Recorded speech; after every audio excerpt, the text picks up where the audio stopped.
bring it all together." John Krasinski raged at The Office co-stars, saying, "There were tears everywhere. You're freaking him out." When Steve Carell left the stage, The Office officially ended in 2013.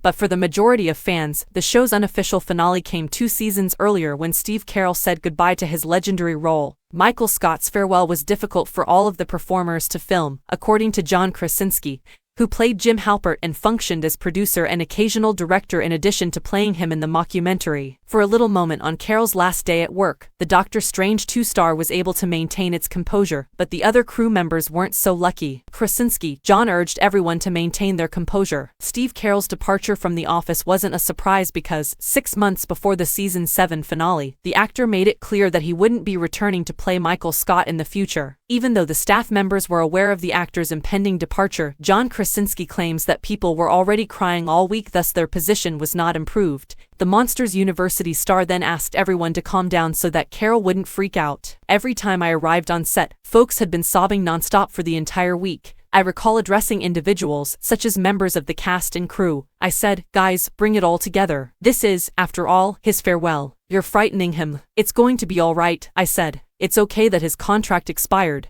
There is no big deal." Krasinski addressed the off-camera program, but it was significant because Krasinski couldn't control his emotions during filming the final moment with Carell. After doing so for the whole of the production, Krasinski, John gave in to his emotions eventually. In his final scene for The Office, Stephen Carell said Jim Halpert, played by John Krasinski, farewell. However, because everyone in the room was devastated, perfecting it took about 17 takes. Krasinski managed to keep his emotions under control for a significant portion of filming, but seeing Carell cry on set was enough to cause him to start crying. The energy in that room was so strong and tangible that when they called action, or go ahead, I recall Steve crying immediately away, which was so unlike him. He wasn't emotionless, but it was so uncharacteristic of him to allow real life to interfere with the present. An oral history of The Office quoted Krasinski as saying, "I think I actually remember the actual number was 17 takes of not even speaking, just dribbling crying." Like viewers, the cast and staff of the sitcom struggled with the finale, and 2 years after Carell left, they decided to cancel the program in order to preserve its history.